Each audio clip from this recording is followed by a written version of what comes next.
इंदौर के भीड़भाड़ वाले क्षेत्रों में मोबाइल चोरी कर ऑनलाइन यूपीआई के माध्यम से धोखाधड़ी करने वाले 3 बदमाशों को पुलिस द्वारा गिरफ्तार किया गया है। मामले में खुलासा हुआ कि उनके द्वारा पहले भी अन्य जिलों में इस तरह की वारदातें की गई थी। फिलहाल पुलिस ने 2 मोबाइल फोन और 1000 रुपए नकद बरामद कर लिए हैं। एडिशनल डीसीपी दिनेश अग्रवाल ने बताया कि थाना प्रभारी सुशील पटेल के निर्देशन में टीम गठित कर एक ऐसे अपराध का खुलासा किया जो कि चोरी भी है और ऑनलाइन ठगी भी है। इस मामले में बताया गया कि विक्की, रेहान और अमित नामक बदमाशों को पकड़ा गया जो कि भीड़भाड़ वाले क्षेत्रों में घूमते थे और जो व्यक्ति उन्हें ऑनलाइन यूपीआई के माध्यम से पेमेंट करता हुआ नजर आता था उसके आसपास घूमते थे और फिर मौका पाकर उसका मोबाइल चुरा लेते थे। इससे पहले वह ऑनलाइन पेमेंट करने के दौरान उसका पासवर्ड भी देख लिया करते थे और फिर मोबाइल चोरी करने के बाद उसे ऑनलाइन रुपए अन्य बैंक खातों में ट्रांसफर कर लिया करते थे, जिन्हें अब पुलिस ने गिरफ्तार कर लिया और 2 चोरी के मोबाइल बरामद किए। इसके साथ ही 16,000 नकद भी बरामद कर लिए। बताया जा रहा है कि उनके द्वारा पहले भी इस तरह की वारदातें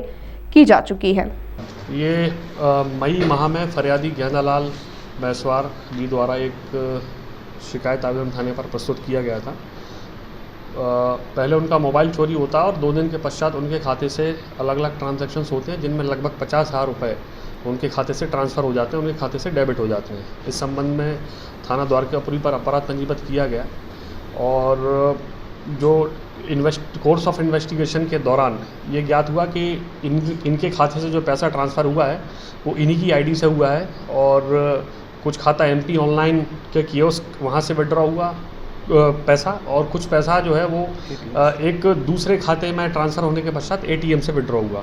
मामले की गंभीरता को देखते हुए टेक्निकल इन्वेस्टिगेशन किया गया और इन्वेस्टिगेशन में ये सामने आया इन्वेस्टिगेशन के दौरान पुलिस के द्वारा 3 आरोपियों को गिरफ्तार किया गया है, जिसमें आरोपी विक्की उर्फ विजय पिता परवत सिंह है, आरोपी रेहान पिता नूर मोहम्मद और आरोपी अमित पिता हीरालाल। जो इनकी मोडस ऑपरेंडी थी वो ये है कि भीड़भाड़ वाले इलाकों में मोबाइल चोरी किया करते थे और मोबाइल चोरी करने के पश्चात पहले ये लोग जो व्यक्ति फाइनेंशियल ट्रांजैक्शन कर रहा है, यूपीआई ट्रांजैक्शन कर रहा है, पीछे से खड़े होकर ये उनका पिन देख लेते थे और उसी मोबाइल को चोरी करने के बाद ये उस सिम को अपने मोबाइल में लगाते थे, यूपीआई एक्टिवेट करते थे। नेवी एप्लीकेशन है जो अदर यूपीआई एप्लीकेशंस के जैसे ही चलती है, ये यूपीआई एक्टिवेट करते थे। पिन चूँकि ये देख लेते थे तो पिन इनको ज्ञात रहता था और इनके द्वारा एक जो अकाउंट है उसमें पैसे ट्रांसफ़र किए गए और कियोस्क पे भी पैसे ट्रांसफ़र करके फिर पैसे इनके द्वारा विड्रॉ किए गए। पुलिस ने 3 आरोपियों को गिरफ्तार किया गया है। इन जो आरोपी इनके पूर्व के आपराधिक रिकॉर्ड हैं और सिमिलर ऑफेंस इनके द्वारा खरगोन जिले में भी कारित किया गया था और इन आरोपियों को पुलिस रिमांड में लिया गया। आगे इन्वेस्टिगेशन जारी है। सर, इनका बैकग्राउंड क्या है? सर, क्या काम काज करते हैं?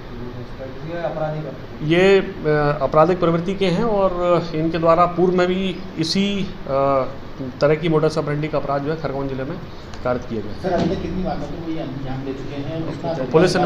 पुलिस इन्वेस्टिगेशन में इनको आज पेश किया जाएगा माननीय न्यायालय के समक्ष और रिमांड ली जाएगी और जो भी फैक्ट सामने आएंगे आपको अवगत कराया जाएगा। इसी तरह से वारदातों को अंजाम देते हैं अलग-अलग? ये अभी इन्वेस्टिगेशन में है मामला और जैसे ही फैक्ट सामने आते हैं आपको अवगत कराया जाएगा। इनके द्वारा जो मोडस ऑपरेंडी थी, जैसा कि मैंने पूर्व में बताया, ये भीड़भाड़ वाले इलाकों में जो व्यक्ति यूपीआई ट्रांजैक्शन कर रहे हैं, पैसा ट्रांसफ़र कर रहे हैं अपने खातों से, छोटे छोटे ट्रांजैक्शन, ये पीछे से उनकी जो यूपीआई का पासवर्ड है वो ज्ञात कर लेते थे और फिर जो सिम मोबाइल चोरी करने के पश्चात उस सिम को अपने मोबाइल में लगाते थे। चूँकि वो सिम उस खाते से कनेक्टेड है फरियादी के या पीड़ित के और पिन इनको ज्ञात है तो ये फाइनेंशियल ट्रांजैक्शन करते थे। ताज़ा खबरों के लिए सब्सक्राइब करें JSR टाइम्स और साथ ही नोटिफिकेशन पाने के लिए बेल आइकन को दबाएं।